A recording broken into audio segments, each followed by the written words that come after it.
Your loved one gets incarcerated for a year, but is murdered. He dies on the day he's supposed to come home. And then they tell you no one will be punished. You get no justice. As I dig, I find out not only is this common in Alabama, but the deceased inmates are also missing their organs. Join me as I try to figure out what's going on in Alabama. Please note that the content of this recording may contain graphic material, including torture, and explicit language may be used. The opinions are of my own and may be offensive to some listeners. They are my opinions. Everyone has them, and if you do not agree, then ignore them like an adult and move on. Listener discretion is strongly advised. Hey Ravens, welcome to the Ravens Knock. I'm your host, Amy. I want to thank you guys for liking, sharing, and subscribing, and also referring your friends. If you're not a premium member, you can do so for $7 a month, which is like a cup of coffee. It does help the show out, as podcasting is not free. And you get ad-free content, bonus episodes that no one else gets. And with that said, let's go ahead and get started. 22-year-old Daniel Terry Williams, a father of two small children, was incarcerated for 12 months for property theft when he was sent to the Stanton Correctional Facility in Elmore County, which is part of the Alabama Department of Corrections, to finish the remainder of his sentence. They put him in open population, and he was housed with an inmate who was 38 years of age and is known to the public as Inmate X.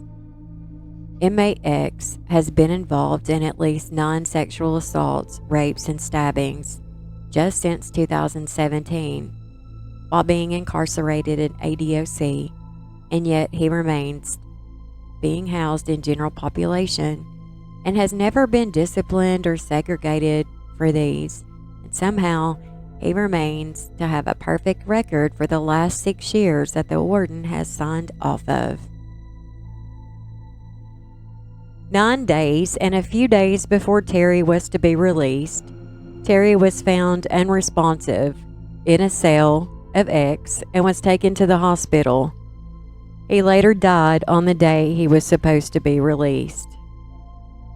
He had been drugged, raped, tortured, and beaten for days. The prison called his stepsister and told her that he had been taken to the hospital for a drug overdose. When they got to the hospital, they were shocked at what they saw. This was not just a drug overdose.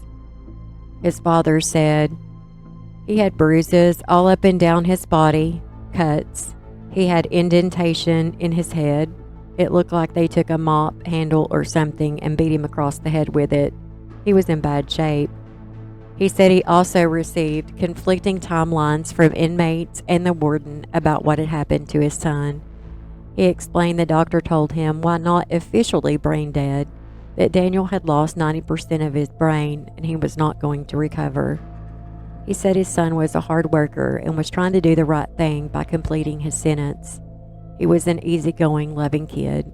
He's got 2 kids that he was taking care of before he got locked back up and everything. He was trying to do the right thing. He said he just wants justice for his son and hopes no one else has to go through such an ordeal. I just want everybody to know what's going on in there and to stop all this violence in these prisons. We're sending them in there to get help and to serve their time, not to come out in a casket. Just to let you know, no one's getting punished for this. Not the inmate X, not the guards, not the warden, not the prison, nobody. I read that and my blood started to boil. I'm like, you've got to be kidding me. And so I started digging. And you know what? He's not the only one. And then I found some other things that blew my mind. And I was kind of shocked. And I thought, everybody needs to know this. Apparently, Daniel was tied up, held hostage in a corner of a dormitory for at least 2 days forced to consume drugs, beaten, and raped until he was unconscious.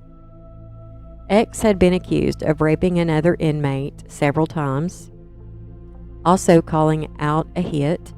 Both of those instances happened in 2022. He was also accused of selling drugs and threatening an inmate last August. He did not get into any kind of trouble for those offenses. They wrote them off as enemies being enemies. In 2021, X was accused of making threats to an inmate because of a debt, sexual assault that resulted in a man being hospitalized, stabbing a man who refused to be in a relationship with him in 2019, chasing and harassing a man in 2019 for trying to get him to have sex with him, sexual assault in 2019, sexual assault in April 2018, and in June 2017, a guard witnessed him slap another inmate twice and start a fight. He was making sexual advances to the man. February 2017, stabbing and sexual assault. In 2015, guards found a man who had been in the floor unresponsive, covered in blood, stabbed in the head, neck, chest, back, arms. The weapon was found outside of X's cell in a trash can, and X had on bloody clothes. The last disciplinary action was in 2018 when he got in trouble for possessing a weapon. Now, Alabama has got several lawsuits against them from family members. And they also have a lawsuit from the Department of Justice that I'll get into in a minute. In 2017, a 35-year-old prisoner at the prison was taken to the hospital for a drug overdose, but he never woke up. When they done the autopsy, he was found to have had a fractured skull, and his cause of death was blunt force trauma to the head. Officers had ended up hog-tying him, putting him face down on a gurney, and left him vomiting and bleeding for over an hour. Joseph Headley was the warden at the time, and he never reported his officers.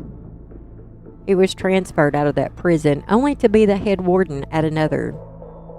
Unfreaking believable. In 2022, another inmate died of blunt force trauma in another Alabama prison. The day before he died, he had written a letter to the warden stating that a guard had beaten him over the head while he was handcuffed and sprayed him in the mouth with mace. That guard was only charged with assault. They claimed the death was accidental. On October 4th, 2023, the ADOC wrote an inmate on inmate assault was repeated at Ventress Correctional Facility. Inmate Lewis Christopher Latham was injured in an assault outside the kitchen area. He was transported to an area hospital where he underwent surgery for his injuries.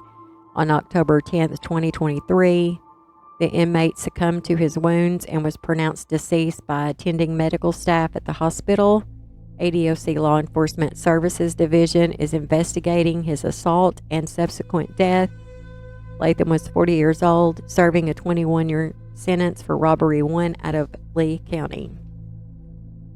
Adam Bond, who was serving a 20-year sentence for first-degree robbery and burglary, was severely beaten in November by a fellow inmate while he was incarcerated at the William E. Donaldson Correctional Facility, a maximum security prison in Bessemer. His mother said that she was not notified of her son's condition until after learning he had undergone brain surgery for his injuries, and he passed away. His attorney wrote, "I am writing to alert you to the fact that Clifton Adam Bond has reason to believe that he is in danger because of certain officers. Other inmates have told him that these employees were discussing wanting to get him off camera so they could retaliate against him for trying to get medical attention for another inmate. Adam is not someone who admits to being fearful, even when he was attacked last month, but I do believe he has genuine fear of an imminent attack." That family's filing a lawsuit, and in that lawsuit are claims about his organs being removed and missing. Yeah, what? Yeah, his organs are missing, and he isn't the only inmate who has had their organs missing. Do you smell a rat, or is it just me? What y'all doing in Alabama? Just in 2023 alone, Alabama prisons has had 325 deaths. Compare that with Tennessee, we've had 199. Alabama's mortality rate is 5 times the national average, with 1,370 per 100,000 people. In 2019, an officer beat a man to death. Alabama denies this, but the family won a lawsuit, so you decide. To top it off, the officer never got disciplined.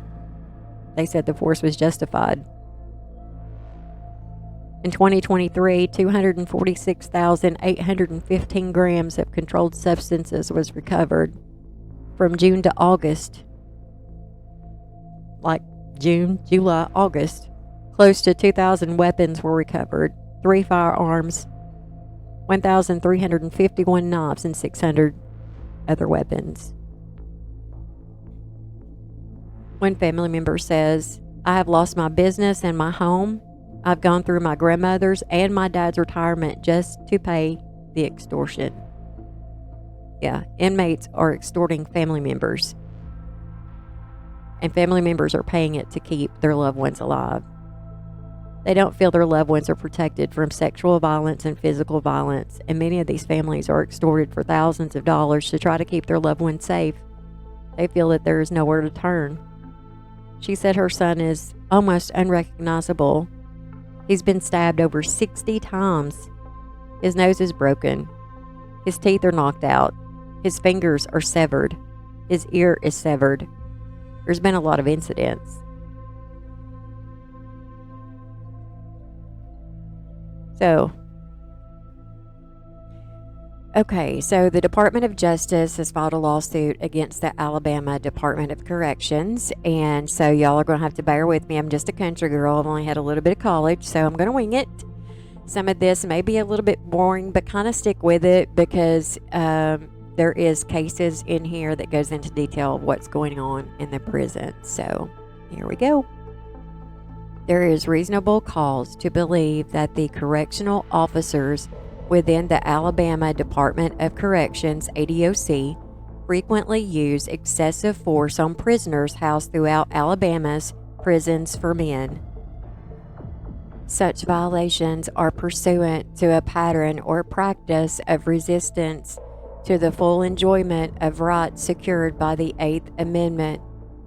We identified frequent uses of excessive force in 12 of the 13 Alabama prisons that we reviewed. Given the identified pervasiveness of excessive force and the statewide application of ADOC's use of force policies and procedures, we have reasonable cause to believe that the uses of excessive force occurring within Alabama's prisons give rise to systemic unconstitutional conditions. The severe overcrowding and understaffing present in Alabama's prisons contribute to the patterns or practices of uses of excessive force. As of January 2020, Alabama's 13 prisons held 6,000 prisoners over their designated capacity. The severe and pervasive overcrowding increases tensions and escalates episodes of violence between prisoners, which lead to uses of force.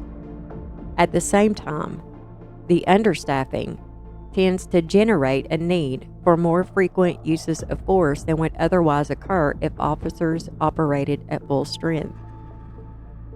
In an adequately staffed prison, officers can show a use of force and command presence to discourage fighting among prisoners or to quickly end fighting through sheer force of their numbers. But because Alabama's prisons are severely overcrowded and operate substantially below the necessary staffing level, officers often find themselves near instances of prisoner violence. As might be expected, the increase in use of force incidents tend to produce a rise in the number of incidents of excessive force, regardless of the initial reasons for that force. In some circumstances, officers may perceive the need to extricate themselves quickly from the potential dangers posed by dozens of unrestrained prisoners given the housing circumstances in most facilities, and may use more force than is reasonably necessary to subdue resisting or fighting prisoners. And relatedly, officers sometimes use force to punish prisoners involved in altercations. In addition, inadequate supervision and failure to hold officers accountable for their behavior contribute to an increase in the incident of excessive force. Insufficient staffing extend to supervisor ranks as well. Without correctional supervisors who demand adherence to use of force policy, training, and law, and who identify, discipline, and remove offending officers, correctional officers are far more likely to act with impunity than if staffing levels are appropriate. Combined with the lack of accountability, particularly the failure to discipline officers who engage in excessive force, this understaffing exacerbate the pattern of excessive force in Alabama's prison. In sum, overcrowding and understaffing at every level contribute to uses of force that might otherwise be avoidable, and to a significant number of uses of force that go beyond constitutional limits. These uses of excessive force, which include the use of batons, chemical spray, and physical altercations such as kicking, often result in serious injuries and sometimes death. Indeed, in the last months of 2019, at least 2 prisoners at 2 different ADOC facilities died following the uses of force. In October 2019, correctional officers at Donaldson used force against a prisoner, resulting in his death. As part of the autopsy, an ADOC investigator informed a coroner that after an officer opened his cell, the prisoner rushed toward another officer carrying 2 prison-made weapons. The correctional officer ordered the prisoner to drop the weapons, but the prisoner failed to comply. As a result, the officer sprayed the prisoner with a chemical agent, but it had no effect. The officer then struck the prisoner on the arm, causing the prisoner to drop one weapon. A second correctional officer responded to the scene and administered a palm heel strike to the prisoner's head, as well as knee-to-head strike as he tried to disarm the prisoner. The prisoner eventually went to the ground face down, and officers reported that the prisoner concealed a knife between his upper torso and the floor. Numerous prisoners and witnesses reported that correctional officers continued to strike the prisoner after he dropped all of his weapons and posed no threat. The prisoner was airlifted to the hospital due to the extent of his injuries. Photographs revealed extensive and severe bruising and swelling along the prisoner's face, left ear, eyes, and nose. The level of force used caused this prisoner to sustain multiple fractures to his skull, including near his nose, both eye sockets, left ear, left cheekbone, and the base of his skull, many of which caused extensive bleeding in multiple parts of his brain. The autopsy listed 16 separate and distinct injuries to the prisoner's head and neck, in addition to multiple fractured ribs and bleeding around a kidney. 2 months later, in December 2019, a prisoner at Ventress died after the use of force by staff. The autopsy revealed that the prisoner died from blunt force trauma to the head. He sustained multiple areas of intracranial bleeding, fractures of his nose and left eye socket, and had at least 6 teeth knocked out. ADOC personnel informed the hospital medical personnel that the injuries occurred after the prisoner fell from a bunk bed. 2 correctional officers were placed on mandatory leave while ADOC investigated the circumstances around the death. Subsequently, and that ADOC described as an effort to deter unacceptable behavior by staff, ADOC Commissioner announced that the establishment of an internal task force to examine, among other things, uses of excessive force by staff. In addition, ADOC announced that it would begin training to reinforce how force is to be used, starting in mid-December 2019 at Donaldson and Ventress.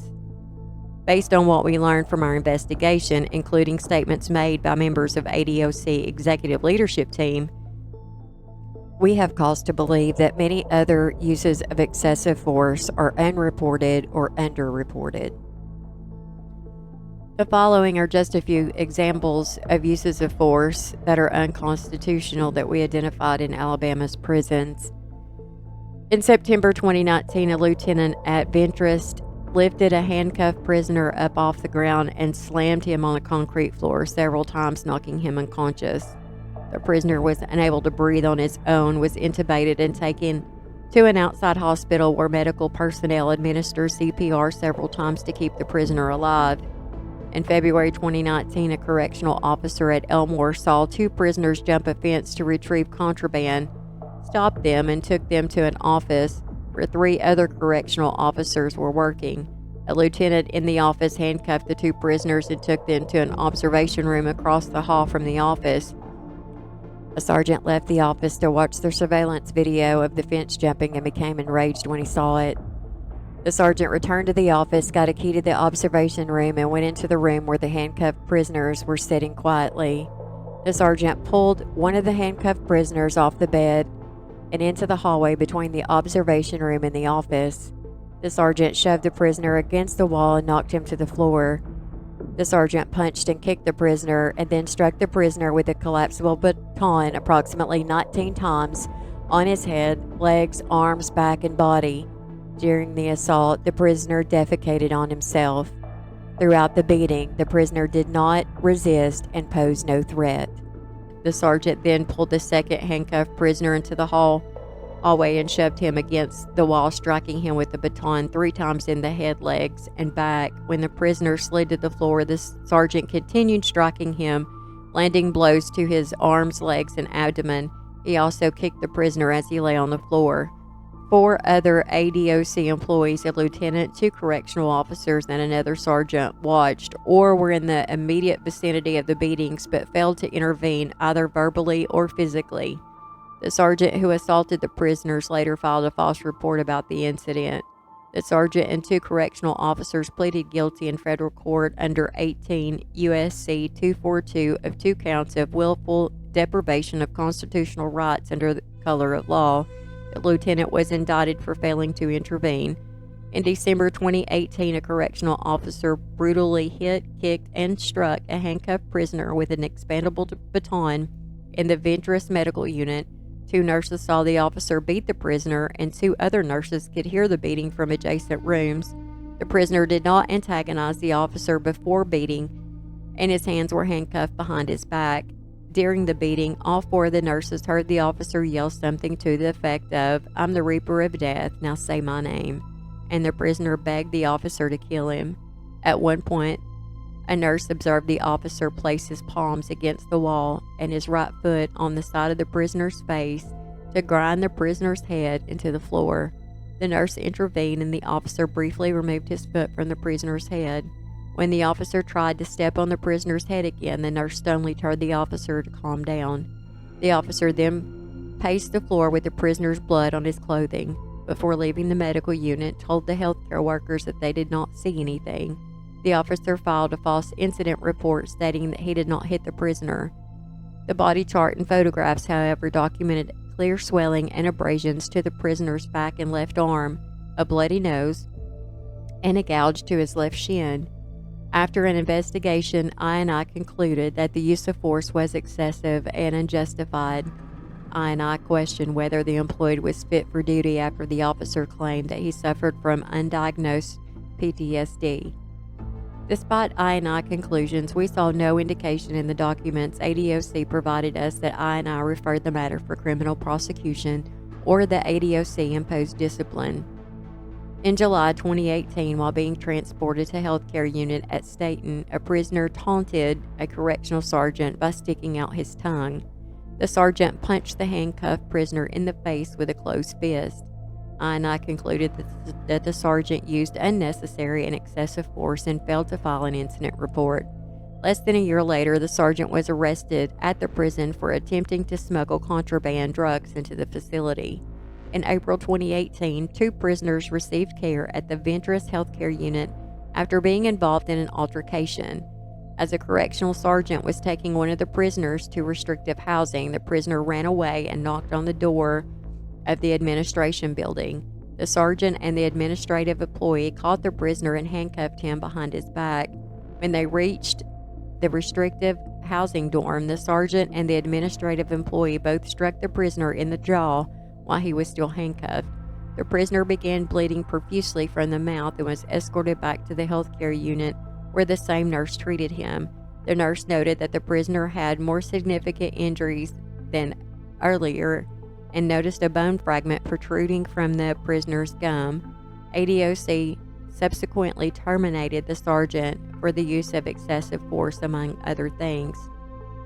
In September 2017, an officer at Ventress sprayed a prisoner with a chemical agent as he masturbated in front of an officer and refused to stop. Regardless of whether this initial use of force was reasonable, what followed was excessive. Officers took the prisoner to the medical unit in handcuffs. Before they entered the medical unit, the prisoner began thrashing and gyrating his hips, so the correctional officer dumped a cooler of water and ice on the prisoner. The nurse advised the sergeant that dumping the water and ice on the prisoner constituted a fall hazard and could also cause the prisoner to go into shock if he had had a fever. The prisoner was then taken to the medical unit where he continued to thrash and gyrate his hips. The nurse believed the prisoner was unable to control his actions because he was under the influence of an illicit substance. The prisoner then fell from the examination table to the floor as the nurse tried to obtain his vital signs. The first sergeant threatened to kill the prisoner if he did not control his movements. While thrashing, the prisoner struck the sergeant's boot. In response, the sergeant kicked the prisoner several times in the stomach and chest. Another sergeant then took a shoe and hit the prisoners multiple times in the genitals. INI investigated and concluded that the first sergeant had used excessive force. The second sergeant, who observed much of the interaction, falsely denied striking the prisoner. INI found excessive force occurred. INI also closed the matter after both sergeants were arrested for other offenses, including smuggling contraband, and were no longer employed by the ADOC. In August 2017, a prisoner at Limestone threw a cup of what was likely urine at an officer through the tray door of a cell. The officer sprayed a chemical agent into the cell through the tray door and closed it. A captain and a lieutenant responded to the scene, and the captain was eventually able to handcuff the prisoner without resistance. As the captain and another officer were taking the prisoner for a medical assessment and decontamination of the chemical agent, a prisoner pulled away and moved toward the original officer. The original officer pushed the handcuffed prisoner and struck him several times. The lieutenant then restrained the officer. The captain investigated and recommended that the correctional officer receive corrective action due to the inappropriate application of force. We saw no indication that INI investigated the matter. Based on the documentation provided by ADOC, it is reasonable to conclude that excessive force occurred when the correctional officer struck the handcuffed prisoner several times. In March 2017, an officer at Donaldson sprayed cell buster spray into a closed cell. Several officers then opened the cell door and ordered the prisoner to exit. The prisoner claimed that he could not see and crawled out of the cell. One officer alleged that when they entered the cell and attempted to handcuff the prisoner grabbed the officer's legs. The officer then struck the prisoner with a baton several times. Photographs taken after the incident show at least a dozen welts or open wounds from the baton strikes to the prisoner's back. The prisoner also had a laceration over his eye and a swollen hand. Okay, guys, there's going to be a part 2 to this because this is an extra long one and I didn't want to have a 2-hour episode. So stay tuned. I'm going to try to post this tomorrow so you don't have to wait like a whole entire week to hear this. So please stay tuned. And until then, please like and subscribe and share to your friends. We're on all platforms if you can. Subscribe to the premium and help out the show. Podcasting is not free. This has been a Southern Sass production. And until next time, avoid rest stops and be safe.